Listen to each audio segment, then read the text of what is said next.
We need meaningful connection, and yet powerarchy drives us to create the opposite outcomes. Powerarchy is contagious. If we use violence to fight violence, we'll end up with more of the same. Before I explain what powerarchy is, I'm going to start out with some examples of what powerarchy looks like. And I'd like to start with a quote from someone you've probably heard of that says, "We could understand our people not being classed with whites, but to be placed on the same level as the natives."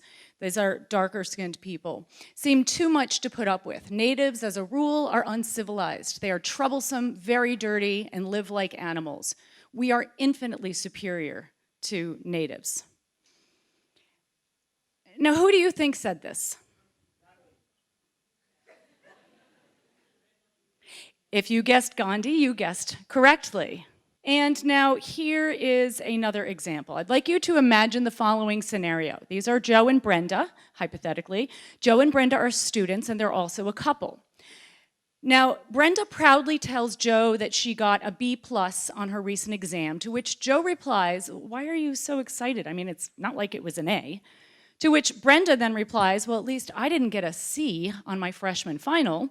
To which Joe then replies, "Well, at least I didn't fail out of statistics last semester, and so on.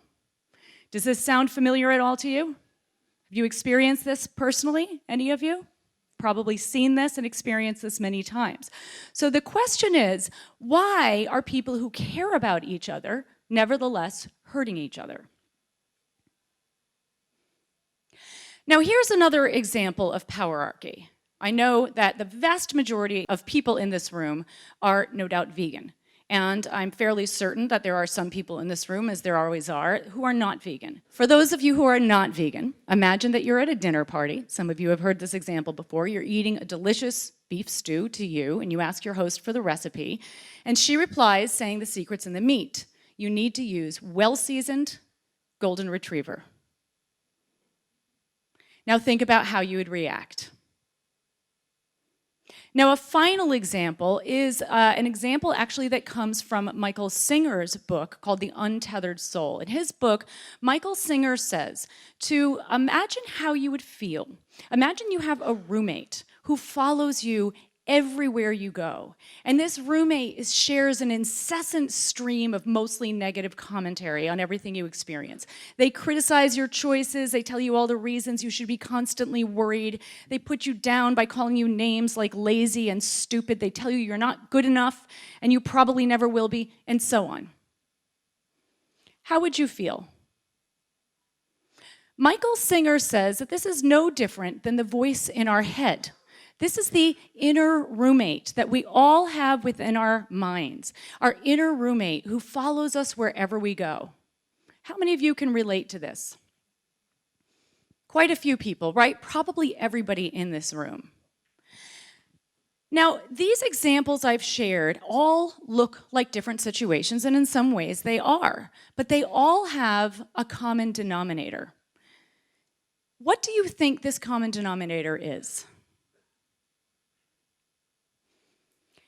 They all reflect relationships. In fact, they reflect a particular way of relating that reflects a particular type of thinking or a mentality. They reflect relationships. Relationships between, for example, Gandhi and the so-called natives, between the meat consumer and the animal who is once consumed, between you and yourself.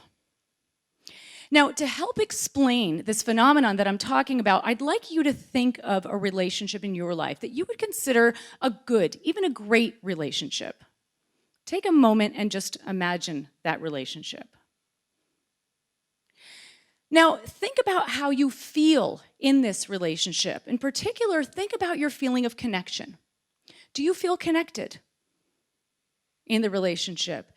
Think about your feeling of dignity. That's your sense of inherent worth. Do you feel like a fundamentally worthy person in this relationship? Does the other person treat you in a way that you feel honors your dignity? You feel good about yourself? Now think about the other person's behavior. Does it reflect integrity? In other words, do they treat you in a way that reflects compassion or caring about you and justice, treating you fairly? And finally, think about your sense of empowerment. How easy is it for you to be your better self in this relationship? Now, I'd like you to think of a relationship that's not such a great relationship. Maybe it's a really lousy relationship. Maybe it's with a person you're no longer in relationship with. Maybe it's somebody you've only met online, like a troll. And now think about your sense of connection. Do you feel connected or disconnected? Do you feel fundamentally worthy? How do you feel about your dignity? Does this person treat you with integrity? How easy is it for you to be your better self? Do you find that you have to work to actually be the self you know you could be and you want to be? You know what I'm talking about? So take a minute and think about these feelings and these experiences. Each of these relationships basically falls on a different side of the relational spectrum. Relationships and interactions, which are like mini relationships, can basically be more or less relational. They can be more or less healthy. They can violate integrity and harm dignity, or they can honor, practice it, reflect integrity and honor dignity. Relationships can cause us to feel more disconnected or more connected. And we know that we human beings and also other animals are in fact wired for connection. We actually seek meaningful connection and we strive to avoid the pain of disconnection. We also know that we are wired for empathy and that feeling empathy tends to increase the chances that we will act in ways that enhance connection. And finally, we know that healthy relational behaviors are fundamental to the well-being of individuals and also of societies. But when you look at the world, you can see that non-relational ways of being prevail. So the question for us is, what's getting in the way of us relating the way that we want and need to? What is it that's causing this relational paradox whereby we create the very thing that we want to avoid? Now, I have been pondering this question for a very long time. In fact, my mother told me that I was born old. I'm not kidding, and she did not say that as a compliment. But seriously, the catalyst for me to start thinking about this issue started a very long time ago, when I was a young child on my father's fishing boat. And in fact, this is probably why my father says that it's his fault that I turned into an activist. My father, the Republican fisherman. I used to love going on my father's boat. It was my favorite place in the world to be. Until one day, when I was about 4 years old, I caught my first and last fish. And when I caught this fish, my parents were so excited, and they ran up to me, and they were cheering me on, and they were pulling the fish out of the water with me. But I couldn't feel excitement. I couldn't feel what they were feeling. I felt kind of numb, kind of sad, and when I look back now, I realize I felt guilty. My young mind could not reconcile what I was experiencing at that time, and my father's boat, which was had been my favorite place to be, became a source of distress, and I stopped going on it. And seafood, which had been my favorite cuisine, suddenly sickened me to the point where I vomited just at the very smell of it. I just couldn't reconcile how caring people, my parents nonetheless, could harm others and neither see nor feel troubled by this contradiction. I mean, my parents instilled in me a strong commitment to practicing the golden rule, to treating others the way I would want to be treated if I were in their position. And this, of course, extended to the way that we treat other animals. I mean, our dog was treated like a member of the family. And yet, everywhere I turned, I witnessed this violation of this supposedly highest principle, not only toward animals but also toward humans. For example, as a child in the 1970s who was raised by a single mother who didn't have enough money to pay for our school lunches, we got food stamps for lunches, my brother and I. And I couldn't afford new clothes when I went to school. And this made me a prime target for bullies who would taunt me and call me poor and disgusting, right in plain sight of unconcerned teachers. And as a young woman growing up in the 1980s, men would yell out their car windows. I experienced this practically pretty much on a daily basis. Men would yell out their car windows at me, saying all the things, that sexual things they wanted to treat me to. And when I ignored them to manage my anxiety, they would call me a bitch or worse. And like many women in that day, I was basically harassed on pretty much a daily basis. So I witnessed this relational paradox in these ways and so many more. And I pondered it. But it wasn't until something extreme happened that I actually started actively searching for an answer to it. And as it turned out, it was another encounter with an animal, this time in the form of a hamburger. I ate a hamburger in 1989 that led me to get so sick I was hooked up to intravenous antibiotics and in the hospital, and I just stopped eating meat after that. Not for any ethical reasons, at least not to my conscious awareness, but because I was just disgusted by the last food that I had eaten. And so I started looking for, ways to cook my new diet, which was vegetarian and then quickly became vegan. And this information, or this search for information, led me to discover information about animal agriculture, of course.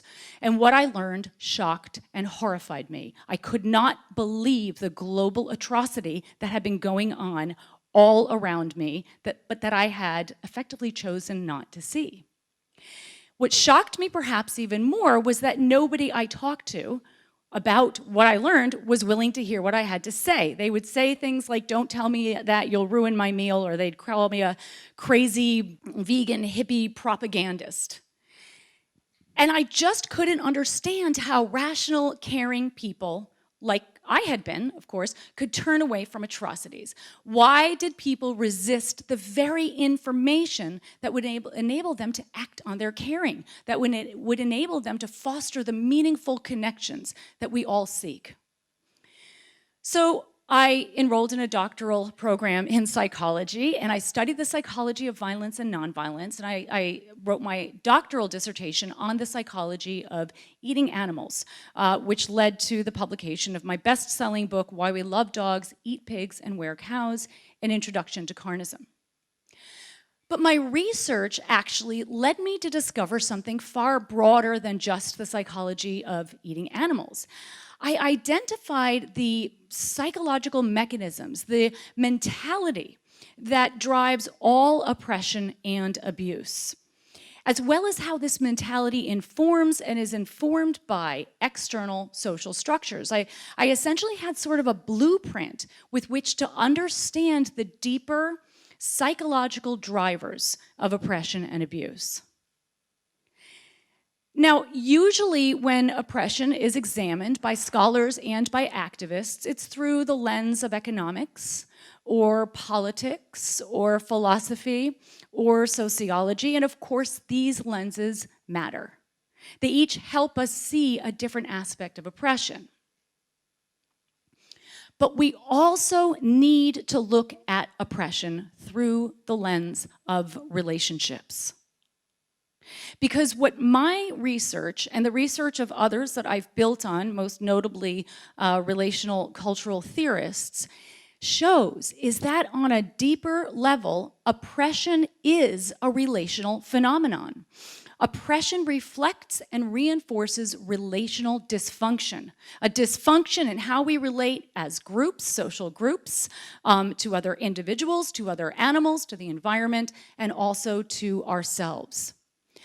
What this means is that unless we change the way we relate, we cannot end oppression. Now, I realize that this oppressive or non-relational mentality is based on a core belief.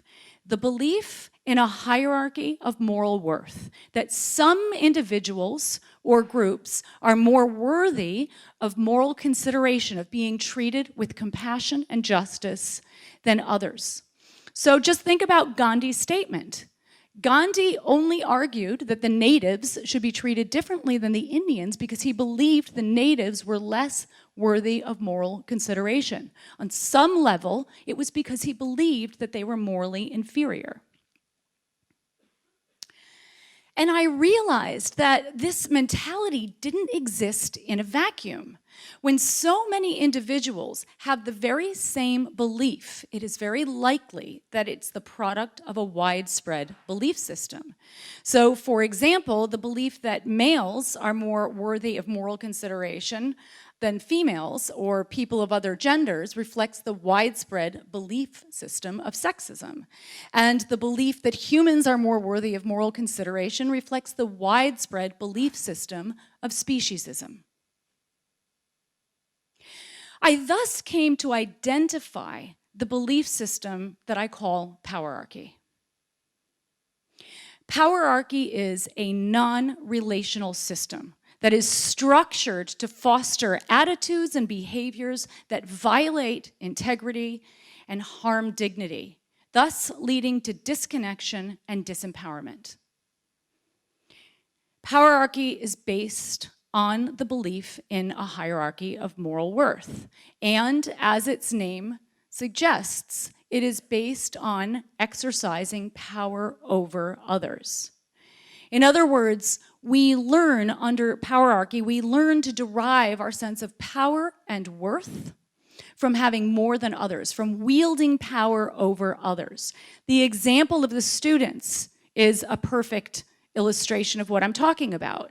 You all know what I'm talking about because you've lived this over and over and over again in your life. All of us who are born into a dominant powerarchical system know exactly what it feels like to be on the lower end of powerarchical behaviors and also on the other end of it. So these students, for example, one puts the other down and then the other retaliates by putting that person down and back and forth and so on and so forth. They have learned that the way to manage to feel better about their own sense of self-worth is by finding or creating others who they can perceive as less worthy, as less than they are. And when we seek to have more power than others, we inevitably create power imbalances between us. And indeed, Powerarchy is structured to maintain and often grow these power imbalances, in particular, unjust power imbalances, because some power imbalances are actually not unjust, like, for example, the imbalance between a parent and a child. So, for example, think about the power imbalance between men and people of other genders and women, or the power imbalance between humans and non-human animals, or between that of an abusive partner and of the partner being abused. And of course, most people would not willingly support Powerarchy, since the system runs counter to the values that we all hold dear, values of compassion and justice. And Powerarchy causes the very outcomes we all really want to avoid. We need meaningful connection, and yet Powerarchy drives us to create the opposite outcomes. So most of us would never willingly support a system such as Powerarchy. So the system needs to use a set of defense mechanisms, psychological and social defense mechanisms, so that we act against our compassion and our justice, we act against our natural drive to connect without realizing what we're doing. In other words, the system is structured to prevent us from both seeing it or challenging it if we do catch on. And it does this primarily by using myths and using privileges. Now, myths are stories They are stories that tell us that the powerarchy or things within the powerarchy are the way they should be. For example, we learn to believe that male dominance is normal, natural, and necessary, or that heterosexual supremacy is normal, natural, and necessary, or that eating animals is normal, natural, and necessary, or that exercising power and control over our domestic partner is normal, natural, and necessary. And what these myths do, they do many things, but one of the key things they do is that they disconnect us from our natural emotional responses to injustice, to cruelty. They disconnect us from our empathy when we're in a position of power. When we're a power holder, for example, when we're a male in patriarchy, which is a powerarchy, we don't feel empathy as much as we otherwise might for those who are impacted by the privilege, the power that we have. So they disconnect us from our empathy when we're in a position of power, and they disconnect us from our anger when we're in a position of less power. So, for example, when people are in relationships that are abusive or controlling, very often they learn that it's not safe to feel and express their anger, and very often what they do is they stuff their anger down and disconnect from it. They don't even realize they feel it. How many times have you heard, for example, somebody in a relationship who's not being treated with respect saying, well, I guess I just need to try harder. I guess I just need to be better. Anger is the healthful and appropriate response to injustice. When we're disconnected from our anger, we lose the power that would encourage us to stand up against injustice for ourselves or for others. And often when people are on the lower end of a powerarchy, instead of anger, what do you think they feel? What is the emotion they feel instead? Right, shame, which we'll talk about a little bit later. Now, privileges are advantages that are given to some groups or individuals, but not to others, that help maintain the power imbalance. So, for example, men can run for political office without having their gender be a part of their platform. They can walk in public, for the most part, without fear of harassment. At least cisgender, heterosexual men can. Heterosexuals can marry, not be diagnosed as mentally ill, start a family without having to justify their choice. Humans can own, buy, sell, and eat other animals. Animals have virtually no rights, no privileges. And an abusive partner can say or do what they want without having to justify their behavior. And all forms of oppression share these same features.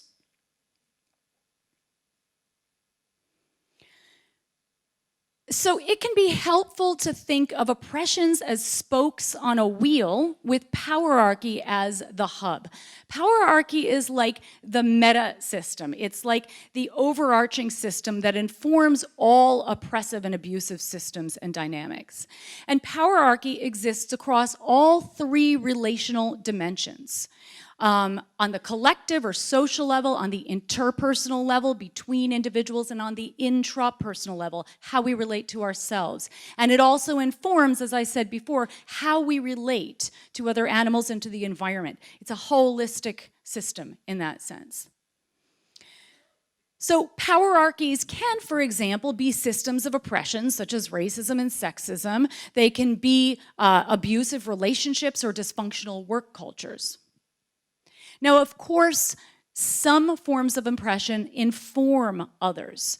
For example, sexism and heterosexism and genderism are all informed by or stem from the broader system of patriarchy, just as anti-Semitism stems from or is informed by the broader system of racism, and carnism stems from the broader system of speciesism. And some forms of oppression intersect with each other, creating distinct social categories. So, for example, somebody who is a woman and a person of color then falls into the category a woman of color and experiences a distinct form of oppression. This is what intersectionality is focused on. And while it's essential to become aware of the various forms and expressions of oppression, it's not enough to just determine who is oppressing whom. We need to look at why and how we oppress. Specifically, we need to examine the deeper relational processes, the attitudes and behaviors that drive oppression, and the social structures that reflect and reinforce them. We need to understand the mentality of powerarchy if we ever hope to create the kind of world and relationships and movements that we all ultimately want to be a part of. Treating the symptoms of oppression without targeting the cause is like taking an aspirin to treat the flu when what we actually need is an antibiotic. And we can then end up actually masking the disease, which worsens and spreads to others. And in fact, powerarchy is contagious. Proponents of nonviolent social change have long argued that if we use violence to fight violence, we'll end up with more of the same. And this is not just some philosophical ideal. This is not some abstraction. This is a scientific reality. It is supported by science, this idea that powerarchy is contagious.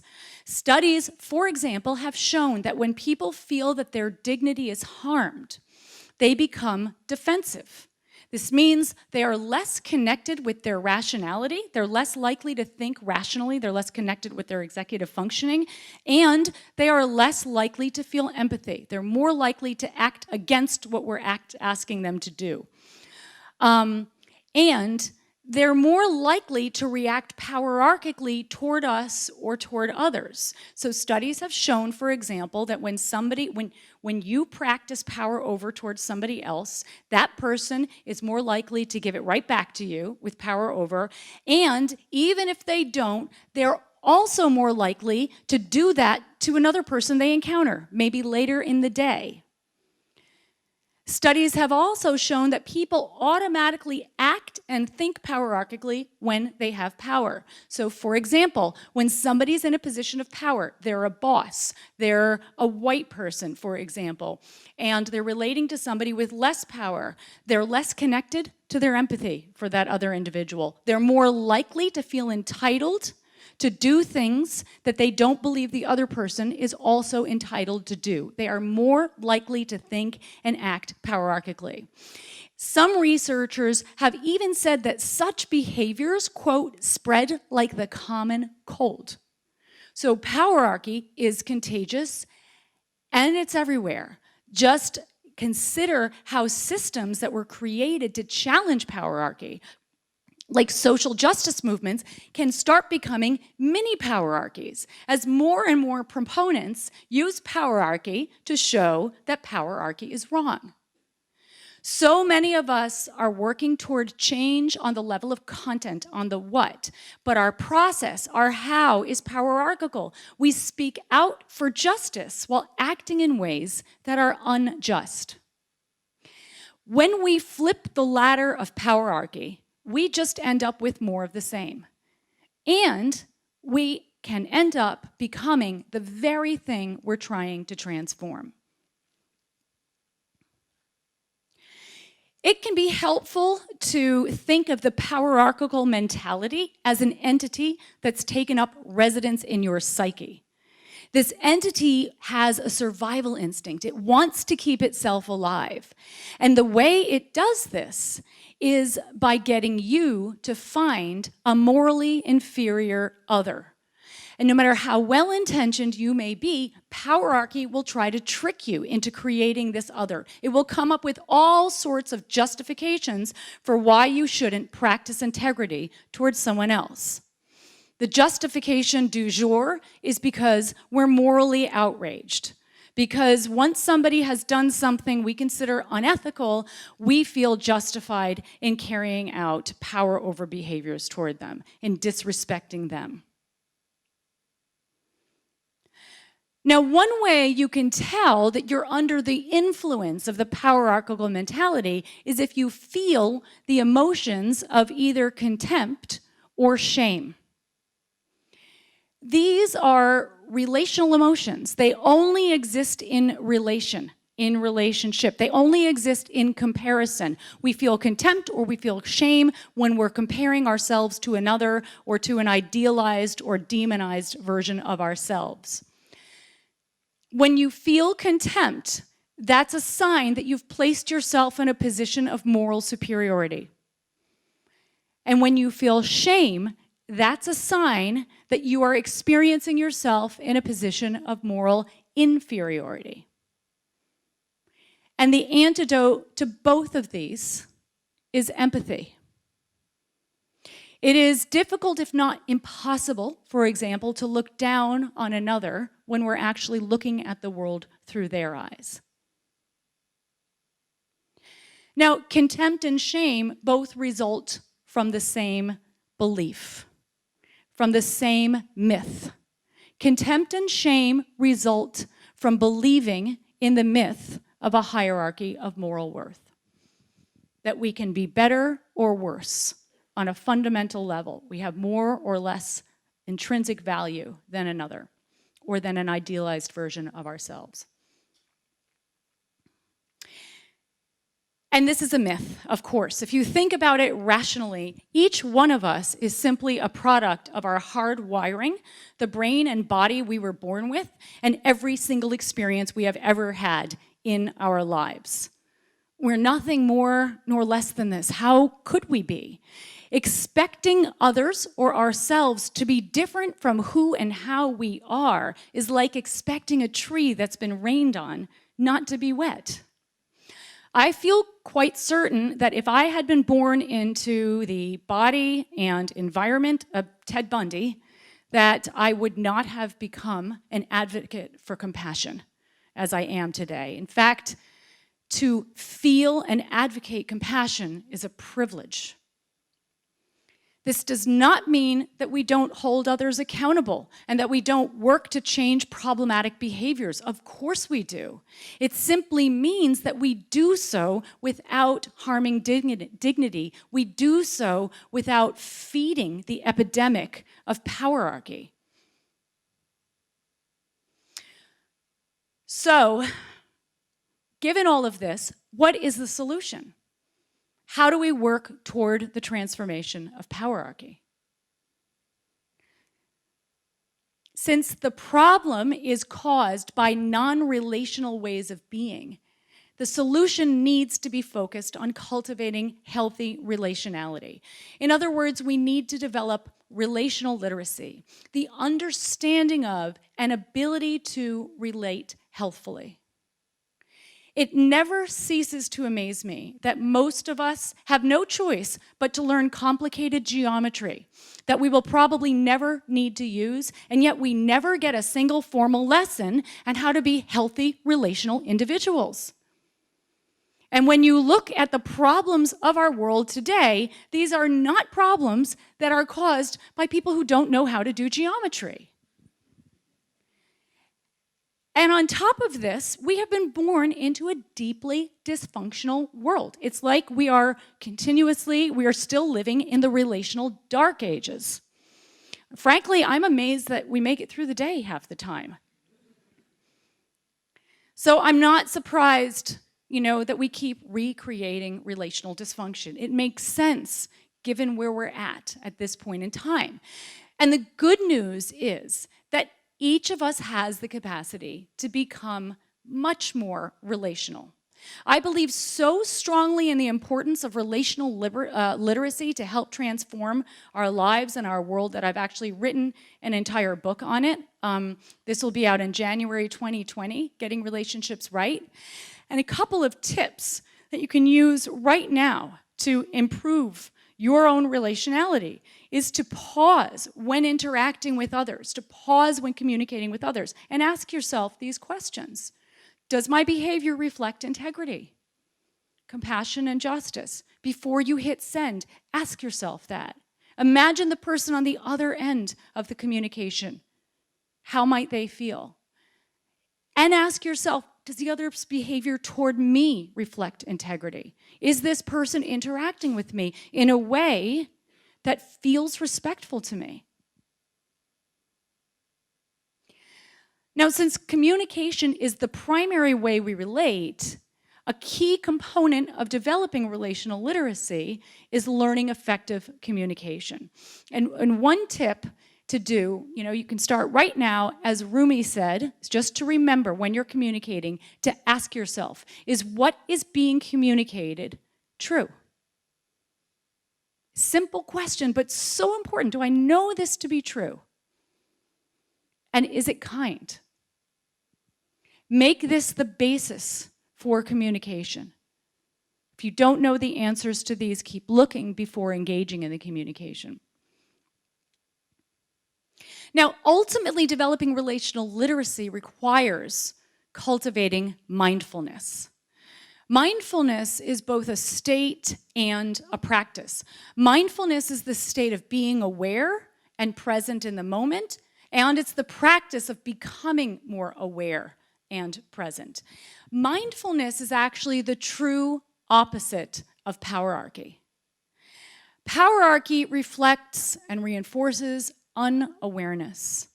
And mindfulness reflects and reinforces awareness, self-awareness, awareness of others, awareness of the world.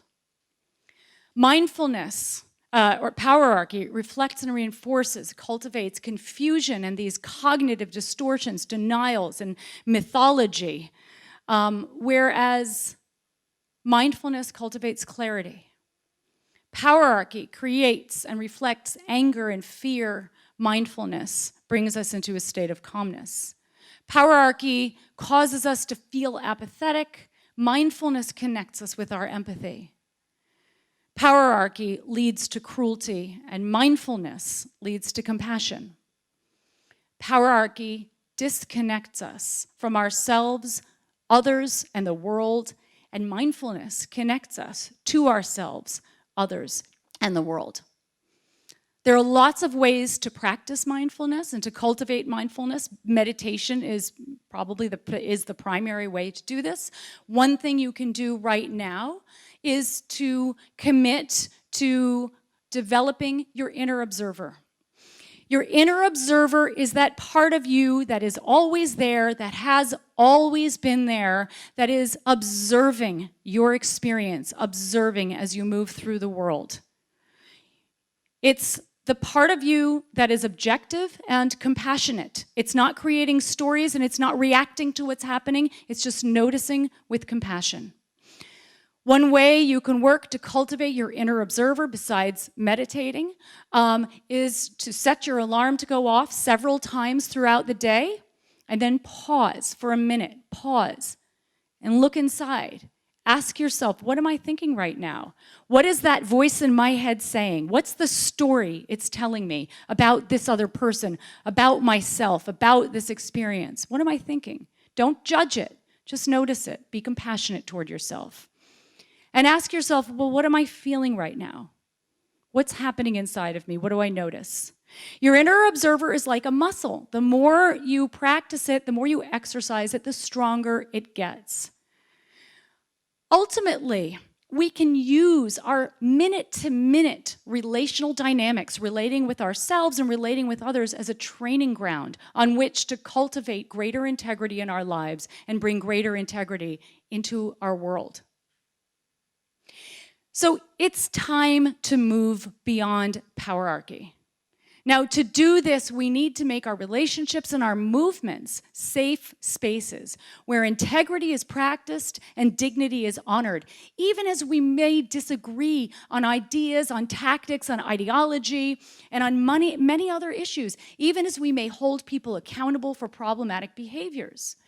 And especially for those of us who are working for social transformation, we need to stop fighting each other and commit to healthy relating, or we risk cannibalizing ourselves. If we spent half the time learning how to be more relational, as we do looking for examples of how others and ourselves aren't good enough, aren't moral enough, berating vegans who aren't vegan enough, or environmentalists who drive too much, or progressives who don't use the right words when they're talking about privilege. If we spent half the time focusing instead on cultivating healthy relationality in ourselves, we would very likely transform our movements within a matter of months. So it's time to say no to powerarchy, and it's time to commit to cultivating healthy relationality, so we can make our movements the most powerful force for justice and compassion that they need to be and that they can be. Thank you.